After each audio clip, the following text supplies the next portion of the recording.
We're, I think, ready to start question number 2 and 3. They go together. Would anyone like to read those?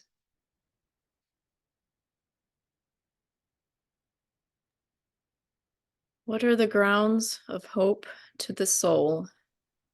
Answer: there are manifest and visible grounds, or a secret and invisible ground. And question 3, what are the manifest and visible grounds? Answer: they are many and of diverse kinds.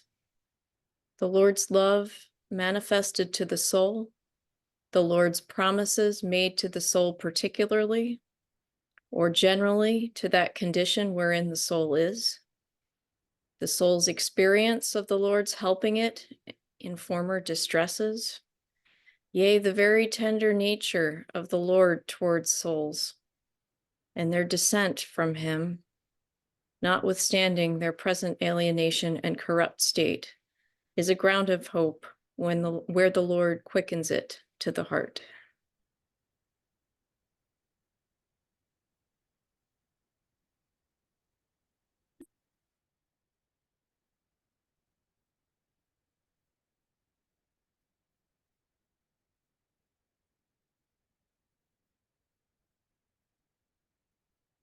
What's standing out for me is this unspoken contrast between God's enormous, awesome greatness and how God treats us.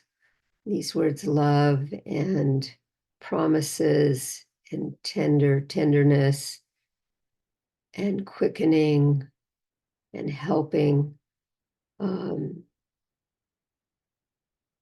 how we learn to hold both of those ideas, the greatness and the closeness and gentleness, together. And also how these aren't just fixed nouns like something that happened, but love is loving, and helping goes on, and promises, there are new promises, there's promising, there's quickening. There's nothing static about these words.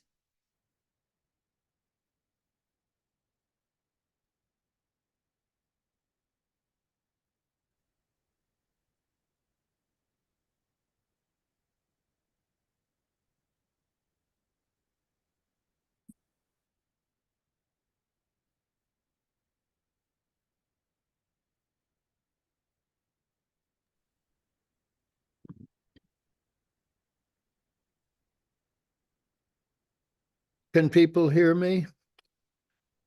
Yes, John. Thanks. I can say something about the manifest and visible grounds of hope. I'm in a very dry state, a state of spiritual dryness, after driving for 2 hours to get from my house to Tom's house. On the first leg of a trip to Iowa to visit in-laws. As I drove through the countryside, all the houses and their front lawns were covered with electoral campaign signs, vote for this person and that person. And I thought, the people that live in these houses would not like me, love me, understand me, nor welcome me. And I would not particularly like to meet them, although I would, of course, hope for their salvation. But my heart does not feel particularly loving or hopeful or good. the day is feeling like drudgery. But as I was sitting here in Tom's living room, I looked out the window at some trees, and they were beautiful. They are beautiful. And I thought, as I often do, of God's generosity, that he created a world that's very beautiful and gave us a sense of beauty to appreciate beauty with. Otherwise, it would simply look like information with no beauty at all to it. And I felt thankful for my sense of beauty, which was a kindness that God showed me that he didn't have to show me at all. He could have made me just a worker ant or a worker bee with only a sense of duty, work that has to get done. And that gave me hope, because that was a token of God's love that I could understand.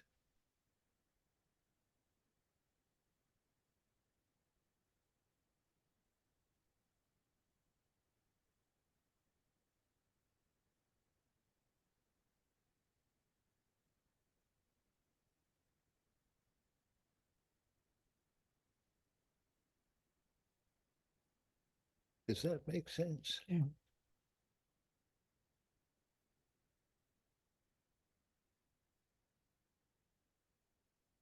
I'm in a state where I don't.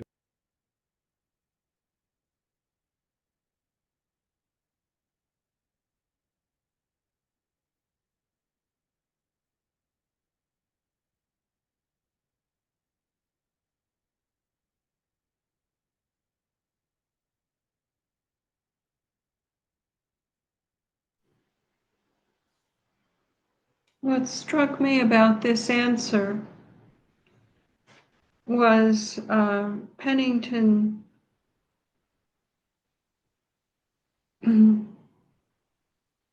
is referring to, excuse me, his inward experience throughout most of the paragraph.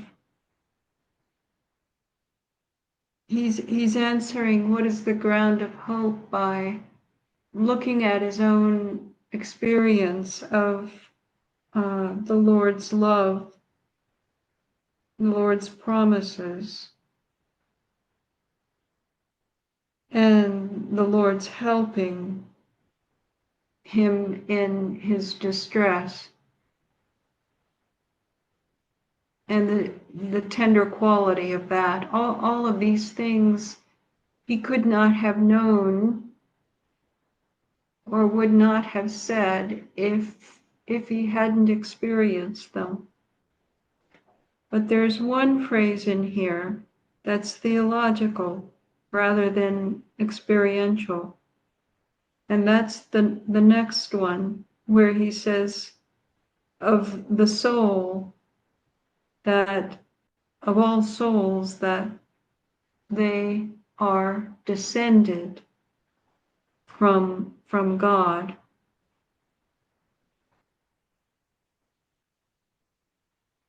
And that's an idea rather than an idea that comes from the intellect rather than from experience.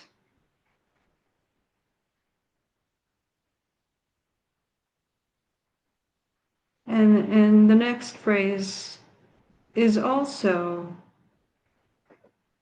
I mean, he could have seen and experienced the alienated and corrupt state in seeing both himself or others in that state.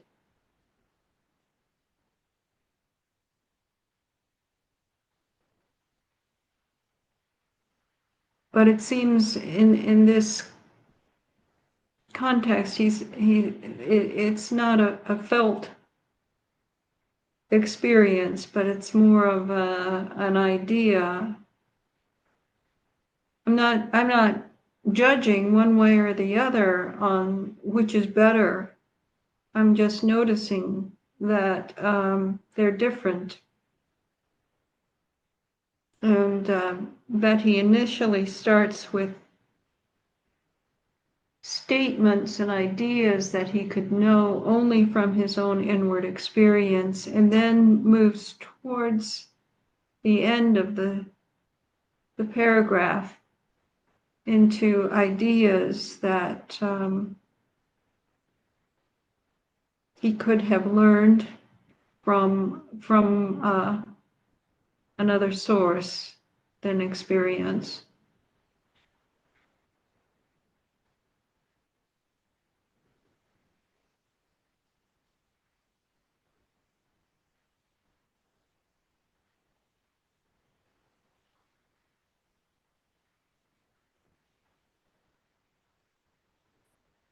And I think that's very typical of the early friends. They have both the inward experience and the theology, and they can bring them together. There's no discord between their experience and their theology. It's mutually affirming.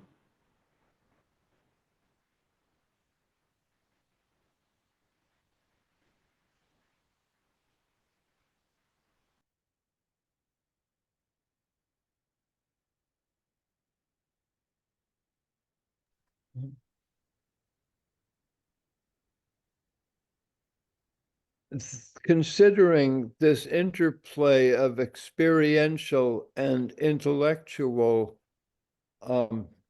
inputs into Penington's statement,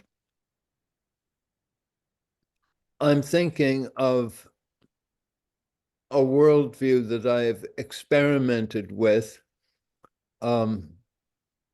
It's a worldview I associate with Buddhism and also with the philosophy of yoga,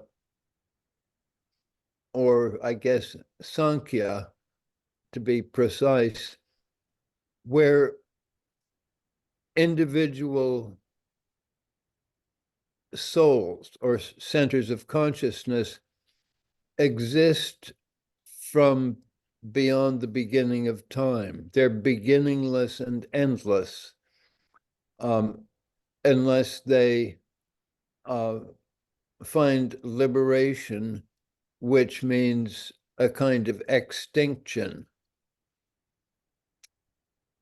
Once the Buddha dies or the yogin dies, they've gone out of existence forever. But the Lord has spoken to me. The Lord has spoken comfortingly to me. And that makes all the difference. So that I'm rescued from the dreary prospect of being all alone and having to live life after life until I finally get liberated millions of years from now, which means extinguished. The fact that the Lord has communicated with me is just priceless to me. And I think this is something that Penington might smile and say, I agree with you, Johnny, because I too have memories of the Lord's helping my soul in former distresses. I've been treated tenderly. And I have reason to believe that I have been descended from him and that I will return to him.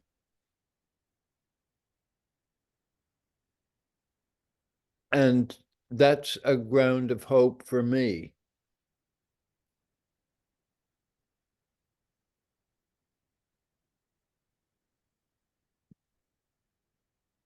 In spite of my present alienation and corrupt estate, in which I'm comfortable enough. I mean, I'm not in great suffering, but I'm not feeling like I like myself particularly, or that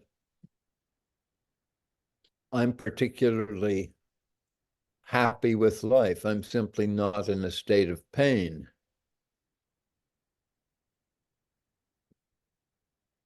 But the fact that I feel evidence that God is smiling on me, that my Savior is saving me, I don't know how much of that is intellectual and how much is experiential. I'm sure it's a lot of it is my intellectual construction on top of or my habits of thought on top of this massive experience, sight, sound, and so on, which would otherwise be neutral and not particularly grounds for any hope at all.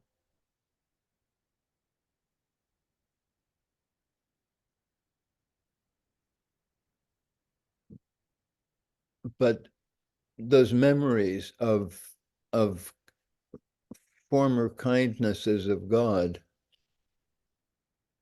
are added to the invisible or secret ground of hope, which he's going to talk about in his answer to question 4. That makes all the difference in the world to me.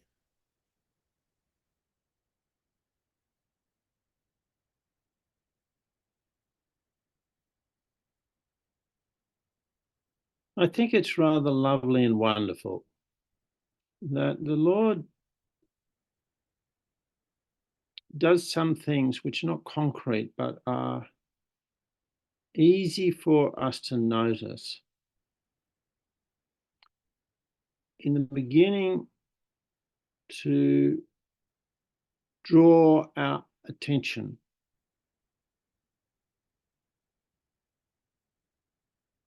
And the things of the Lord's previous promises and the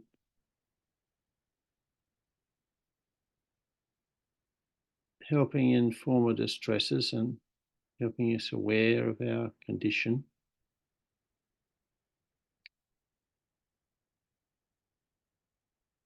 And that's the light working in us and showing us what the inner reality is, and in the light recalling some of our previous experiences with the Lord's working in us very tenderly. I feel a little bit not quite so intellectual in the last bits. And these are quite experiential for me, because the descent from the heavenly state, the fall, as it is characterized in Genesis, the fallen estate, the sense which comes to me of having fallen short of what I lack is an experience for me, notwithstanding where I am now. And I feel it is the Lord's love that shows me this, And also, from that place, allows a sense of hope rather than just despair.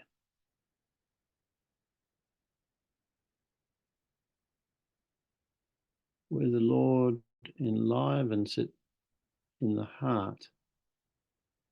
And I wanted to share with you, I've always loved the Psalm 31, which I've believed is, for many years, is one that was so close to Jesus in his last week, because there are words in it that he spoke on the cross. But the last verse of Psalm 31 in the King James Version is, "Be of good courage, and he shall strengthen your heart, all ye that hope in the Lord." Well, of course, this is the Hebrew Testament writings, not the New Covenant. "Be of good courage, and he shall strengthen your heart." So that's really a reference to what Penington, or people for all ages, have experienced, that we don't do it ourselves. The Lord or Christ is actually doing the strengthening. All ye that hope in the Lord. And I looked it up first in the New International Version, which I used to read the New NIV quite a bit, because it sometimes has words that I can understand rather than the old versions of the King James Version. But the NIV says, "Be strong and take heart." Almost as if the words are saying, you can do it. You can do it yourself. Just be strong and take heart. Pick yourself up. But that's actually not what Penington's saying, and not what the King James Version refers to, that this inward strengthening is not our work. We can't do it ourselves.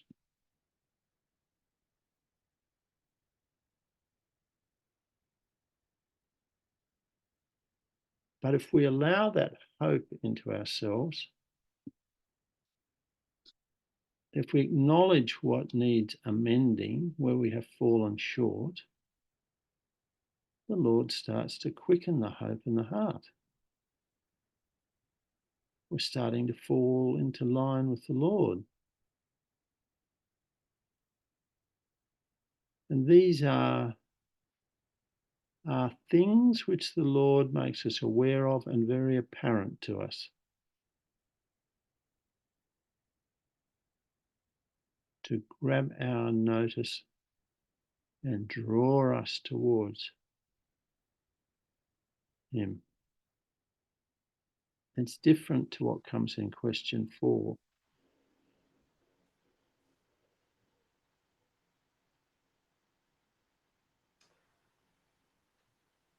When I Yeah. first read, I'm sorry, David, were you not finished? I just wanted to say one more thing. Sorry to be Okay, too, please do. but the other thing which I can feel myself is the very tender of nature of the Lord towards souls and towards ourselves, of course, draws a tenderness towards the Lord out of us. You know, it's like the mirroring, the image. Just the response in us is of a like manner. Thank you.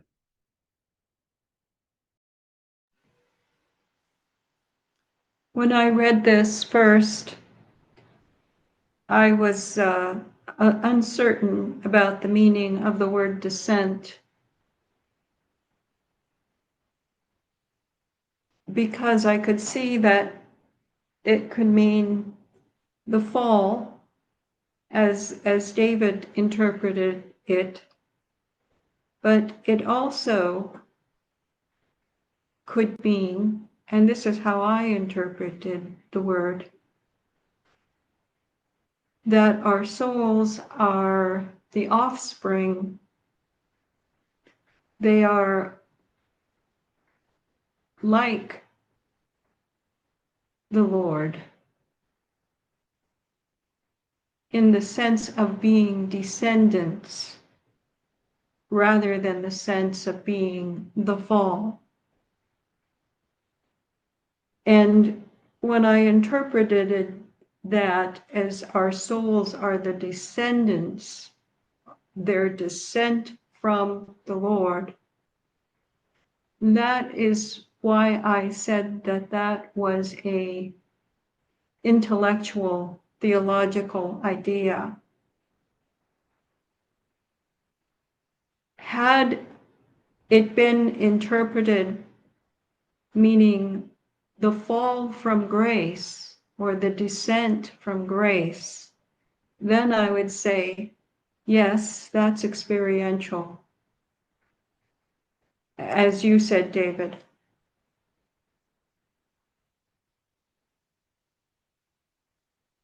The reason I think it means descendant rather than fall from grace is because the next phrase says, notwithstanding their present alienation and corrupt state.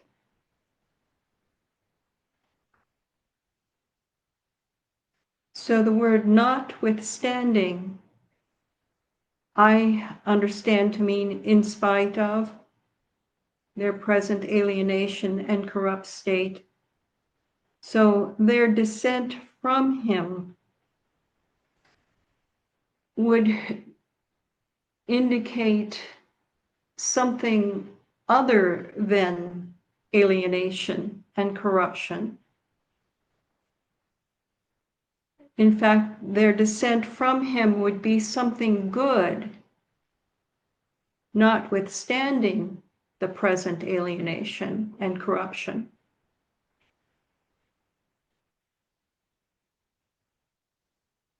So I'm interpreting that phrase and their descent from him as being a likeness to God, that we are our souls are descendants of his spirit.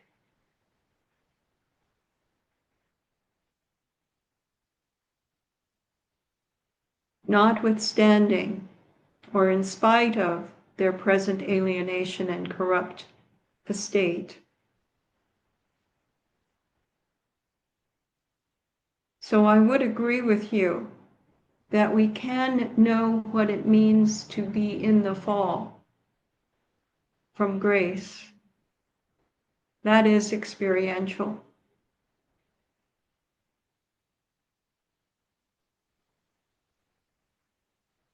But if the word descent is interpreted or understood to mean having the same quality of the Lord or being of like nature to the Lord, I think it makes more sense given what follows, the phrase that follows it.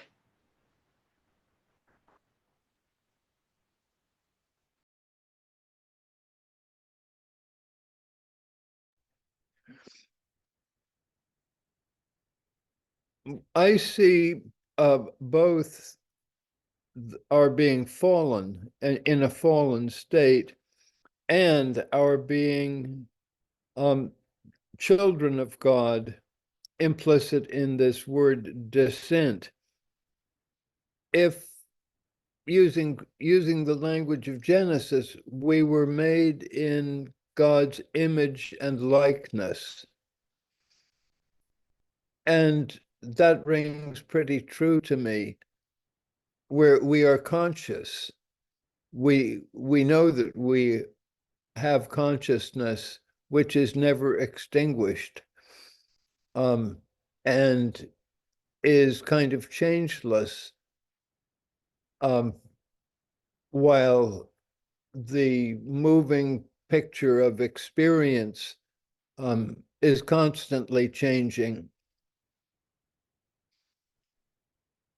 And the idea of being a conscious being, able to experience is just miraculous unless we were given the qualities that God has. But I'm also thinking of the language of the epistle to the Hebrews. We are strangers and pilgrims in the earth, and we seek for some other city, some other land than this one that we find ourselves in, which is full of suffering.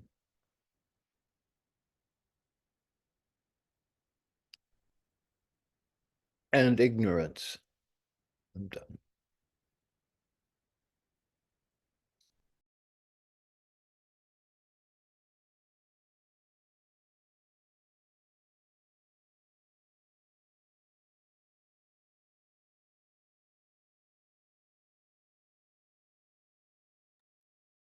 I'm interested in following up on what you said, David, referring to question 4. Would you like to read that and go back to what you were thinking about with that?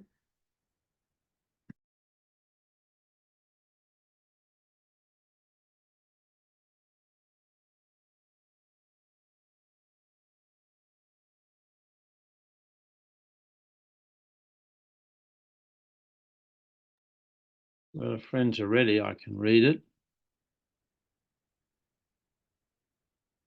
What is the invisible or secret ground of hope? That cannot be discerned, which is secret and invisible. But yet there is sometimes a hope in the heart when it is not perceived, which is maintained and fed by the invisible life, which is hid there.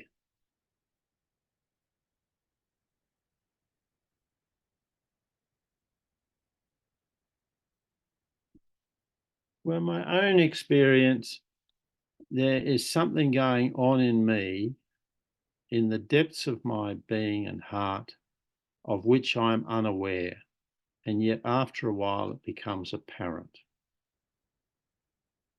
It's like there's an invisible anchor that Fox felt when he said through all these tumultuous times. Now, what was the words he actually used? It's about the bishop of his immortal soul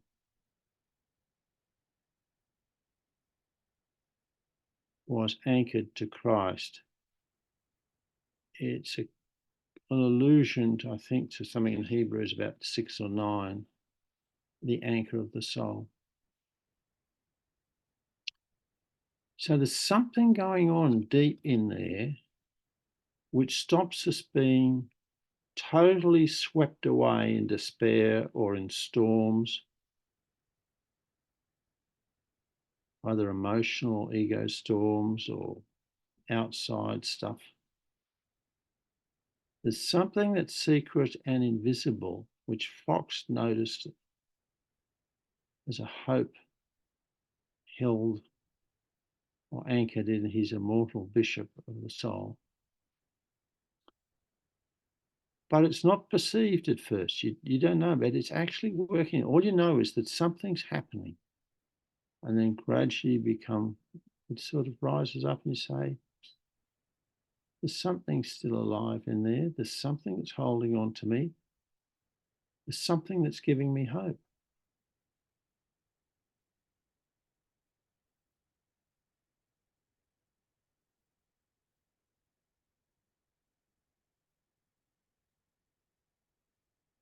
There's something that's saying, take another step.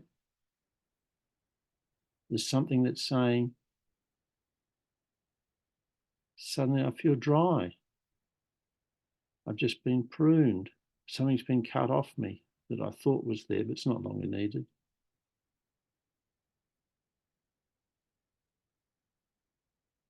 There's a hidden sap of life that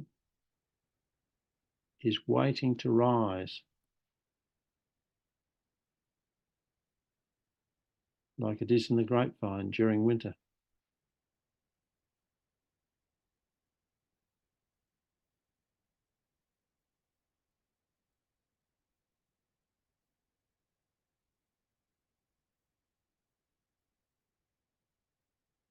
The presence of Christ and the life in Christ is always there, whether we believe in it or don't believe in it, whether we notice it or don't notice it. It's still there, hidden and waiting, like a seed in the dark ground, of which there is no apparent leaf or plant until it germinates, but it's still there, hidden and waiting. And then all of a sudden, it springs up through the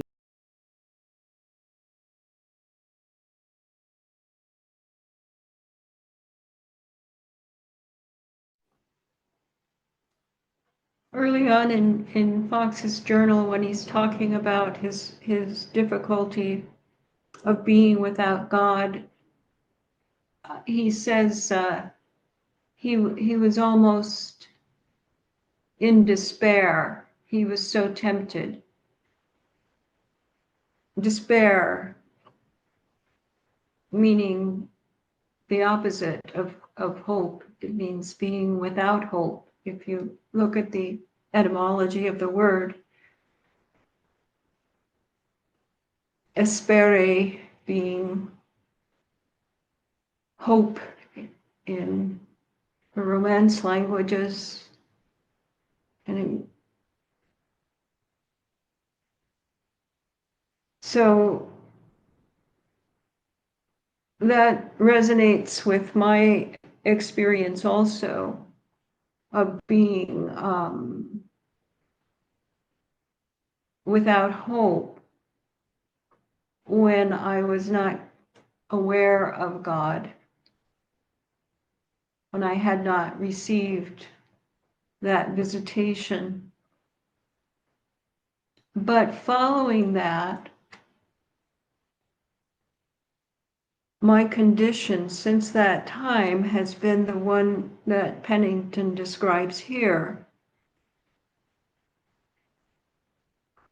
that at all times, even when the presence is not perceived, there's a sense of being maintained and fed by that assurance.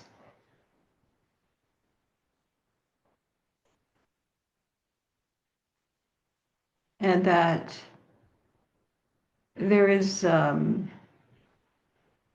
what I would say sort of like a spiritual safety net that I know is there, that I can never, that is always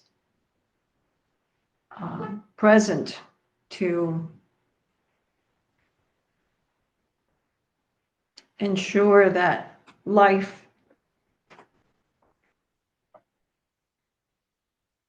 is my condition rather than spiritual death.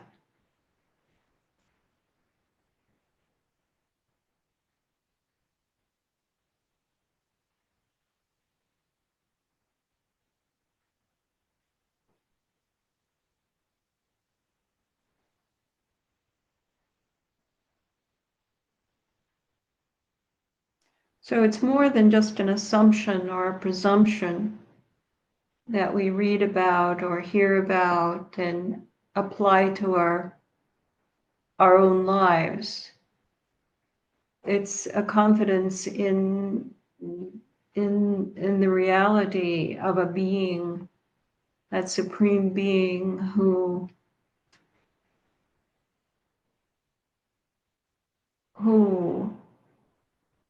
sustains us.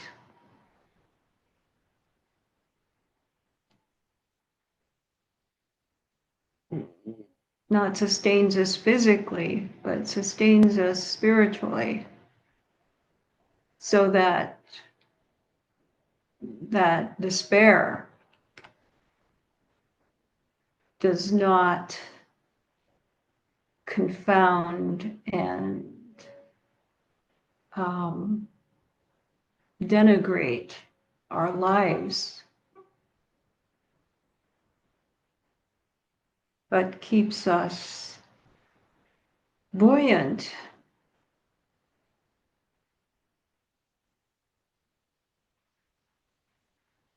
Spiritually buoyant.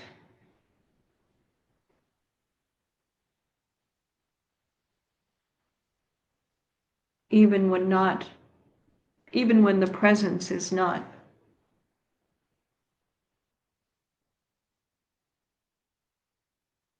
Is not felt.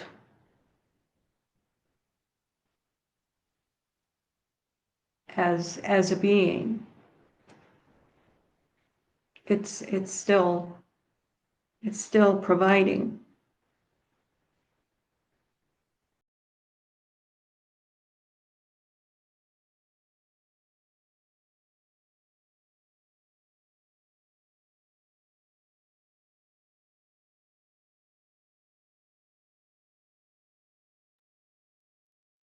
Well, I don't want to cut this off, but it is about the end of our time, and we can certainly revisit question 4. And if anyone didn't talk about 3 and wants to come back to it, of course, we can do that on the 15th, by which time I should be back home. I hope to see all of you then, and perhaps next week as well.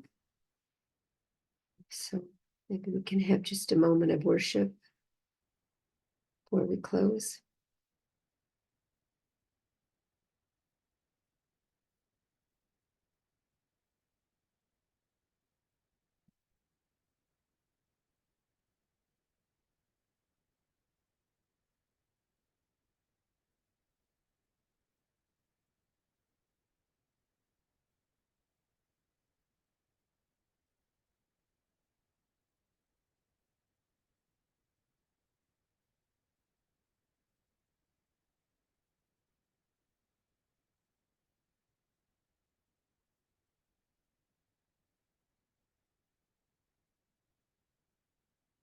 Thank you, everyone.